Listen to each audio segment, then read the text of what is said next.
사랑하는 성도 여러분, 10월 10일 토요일 아침입니다. 오늘도 하나님 말씀으로 승리하시는 저와 여러분들이 되시기를 바랍니다. 우리가 계속 매일의 묵상 성경 인물편을 하고 있지요. 오늘은 이스라엘의 3대 왕 바하사와 4대 왕 엘라에 대해서 살펴보도록 하겠습니다. 하나님의 말씀은 열왕기상 15장 33절, 34절의 말씀인데요. 함께 읽도록 하겠습니다. 유다 왕 아사 왕 셋째 해에 아히야의 아들 바하사가 디르사에서 모든 이스라엘의 왕이 되어 24년 동안 다스리니라. 바하사가 여호와 보시기에 악을 행하되 여로보암의 길로 행하며 그가 이스라엘에게 범하게 한 그 죄 중에 행하였더라. 아멘. 우리가 북이스라엘의 역사를 살펴볼 때 전체 큰 계보를 한번 볼 필요가 있습니다. 솔로몬 이후에 이스라엘 나라가 두 나라로 나뉘어졌습니다. 남쪽은 남유다 왕국이고 북쪽은 북왕국 이스라엘이라고 하는데, 남쪽 유다는 약 한 350년의 역사 동안에 20명의 왕이 다스렸고, 북쪽 이스라엘은 약 209년밖에 안 되는데요. 거기에 19명의 왕이 통치를 하게 됩니다. 그런데 여기에 보면 이제 제가 별을 찍어 놓은 것은 그나마 남쪽 유다는 이 20명의 왕 중에 이 별을 찍었던 왕들은 하나님을 잘 섬겼던 왕들이었어요. 그렇기 때문에 왕국의 역사가 좀 길어졌지만, 북쪽 이스라엘은 하나님을 섬기는 왕이 한 명도 없었을 뿐만 아니라, 여기에 이제 번호가 있지 않습니까? 이것은 왕조가 바뀌었을 때마다 매겨진 번호예요. 그러니까 왕조가 바뀌었다는 얘기는 왕의 성이 바뀌었다는 것이죠. 사실 남쪽 유다는 다윗 왕조입니다. 다윗의 아들 솔로몬이 왕이 되고, 솔로몬의 아들 르호보암이 왕이 되고, 르호보암의 아들 아비야가 아들이 아버지가 죽으면 계속해서 왕위를 이어온 한 다윗 왕조이지만, 북왕국 이스라엘은요, 여로보암의 아들 나답이 왕이 되고, 나답을 죽이고 바하사가 왕이 되고, 그의 아들이 왕이 됐는데 또 엘라를 죽이고, 또 시므리가 왕이 되고, 그를 죽이고 오므리가 왕이 되고, 왕조가 한번, 여러분 우리 조선의 역사를 봐도 알지만 왕조가 한번 바뀔 때마다 그 집안의 남자들, 그 집안의 가문은 다 죽어야 되는 거예요. 그런데 약 200년의 역사 가운데 왕조가 9번이나 바뀌었으니까 약 20년에 한 번씩 왕조가 바뀌었는데요. 그러니 얼마나 나라가 혼란스러웠겠습니까? 이게 북이스라엘의 역사인 것이지요. 오늘 그 중에서도 북이스라엘의 세 번째 왕인 바하사와 엘라에 대해서 살펴보도록 하겠습니다. 이스라엘의 3대 왕, 세 번째 왕 바하사죠. 바하사는 이사갈 지파 아히야의 아들이다, 그렇게 되어 있고, 오늘 여로보암, 그의 부왕은 여로보암 왕이었죠. 여로보암의 신복이었습니다. 정확히 말하면 신복이라기보다는 흑심을 품은 신복처럼 행동한 사람이었고, 그의 가문은 미천한 가문이었습니다.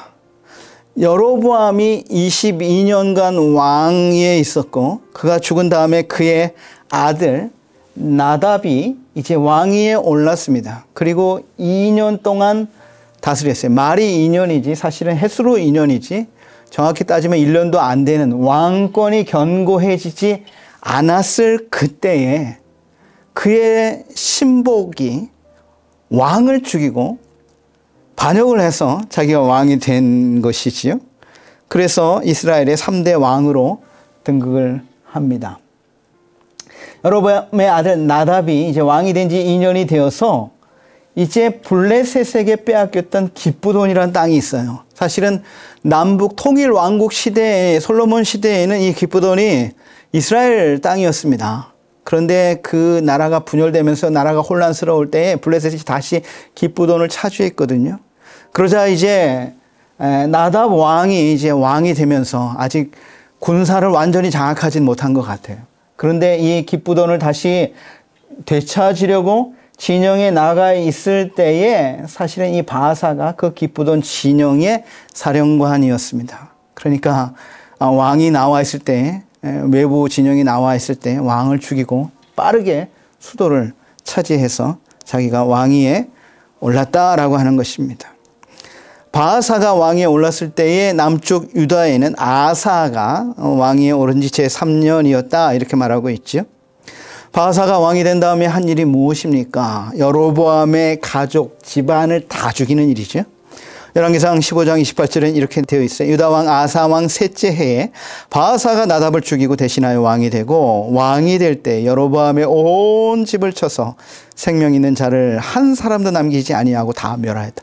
왕조가 바뀌면 그 왕의 집안의 남자들을 다 죽여야 되는 거예요. 왜냐하면 나중에 또 그 한 사람이라도 살아남았다가 다시 보복할 수가 있잖아요. 그러니까 자기 왕권에 조금이라도 위협이 가해질 요소가 있는 사람들은 다 죄하기 때문에 모든 남자들을 한 사람도 남기지 않고 다 여로보암의 집이, 가문이 다 몰살하고 말았다라고 하는 것입니다. 그리고 바하사는 24년 동안 왕위에 있었는데요. 바하사의 죄악에 대해서 말하고 있어요. 여호와 보시기에 악을 행해서 여로보암의 길로 행했다 그랬습니다.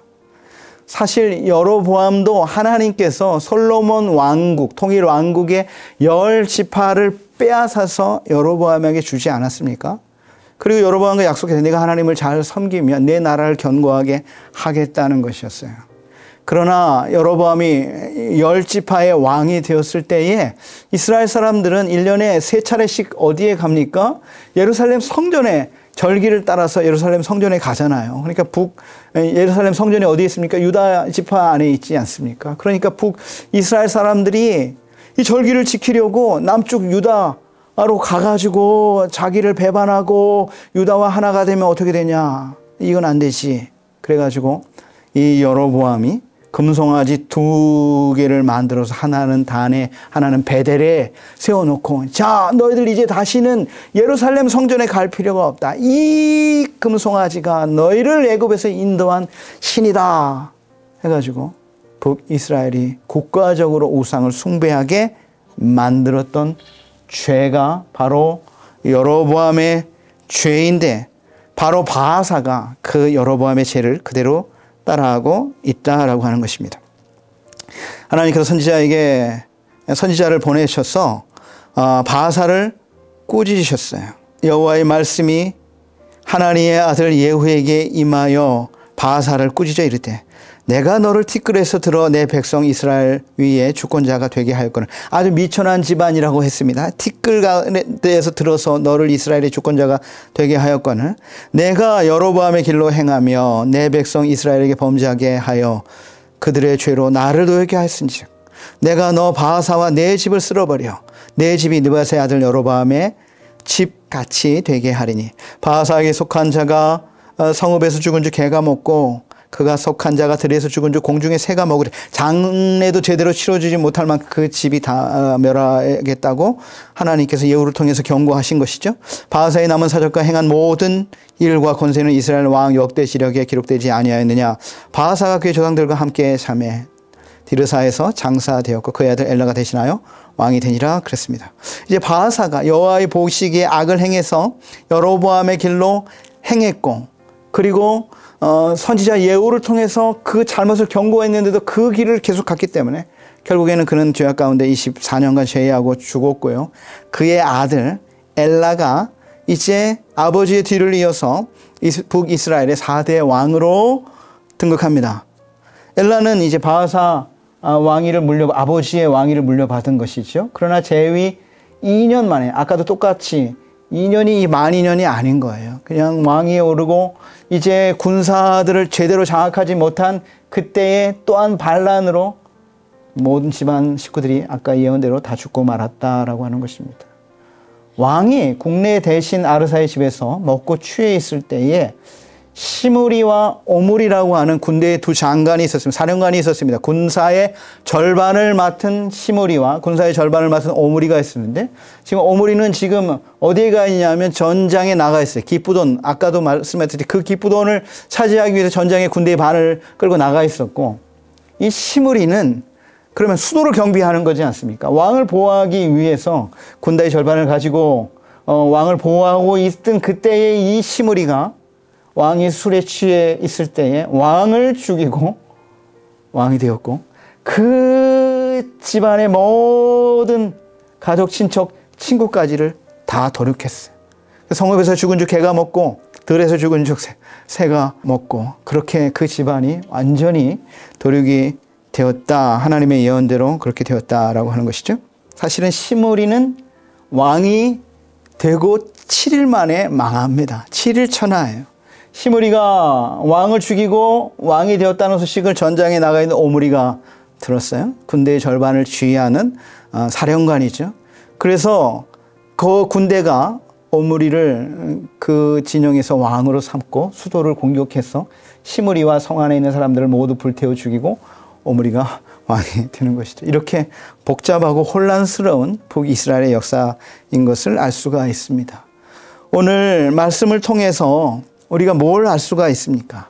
여러분, 성경에는 한 사람 또 한 왕가를 아주 짧게 기록하고 있지만 그것을 긴 시간으로 보면 그 가운데에서 하나님이 역사하시는구나, 하나님이 통치하시는구나 라는 것을 알 수가 있습니다. 하나님께서 예후를 통해서 경고하지요. 그 선지자들의 경고는 사실 사랑의 표현인 것이죠. 그 말씀을 듣고 돌아섰으면 이런 재앙을 당하지 않지 않습니까? 그런데 결국에는 그들은 귀를 막고 죄악의 길로 갔기 때문에 하나님의 심판을 받게 되는 것이죠. 똑같이 자기가 행한 그대로 자기 집안도 그대로 멸망을 당한 것을 보게 되는 것이죠. 악을 심으면 결국에는 악을 거두는 것이죠. 칼로 흥한 자 칼로 망하게 되는 것이죠. 마지막으로 하나님은 모든 역사의 주관자이시고 심판자이시기 때문에 저와 여러분도 오늘 그 하나님의 심판자 앞에서의 삶을 살아가기를 바랍니다. 저와 여러분이 언제 하나님 앞에 서게 될지 모르지만 그 믿음으로 오늘을 사시는, 오늘 우리를 바라보고 계시는 하나님 앞에서의 삶으로 승리하는 저와 여러분의 모든 삶이 되시기를 주님의 이름으로 축원드립니다. 참으로 좋으신 하나님 아버지 감사합니다. 이스라엘의 왕들의 역사, 하나님을 거역하고 배반하고 악을 심었을 때 결국 자기가 심었던 모든 악으로 멸망을 당하는 그런 이 비참한 악순환의 역사들을 바라보면서 오늘 우리는 그런 어리석은 선택을 하지 않게 해주시고 하나님이 말씀하실 때에 믿음으로 반응하고 순종하고 따라가서 하나님의 믿음의 자녀의 삶을 승리하며 살아갈 수 있는 우리가 되게 하여 주옵소서. 예수님의 이름으로 기도드리옵나이다. 아멘.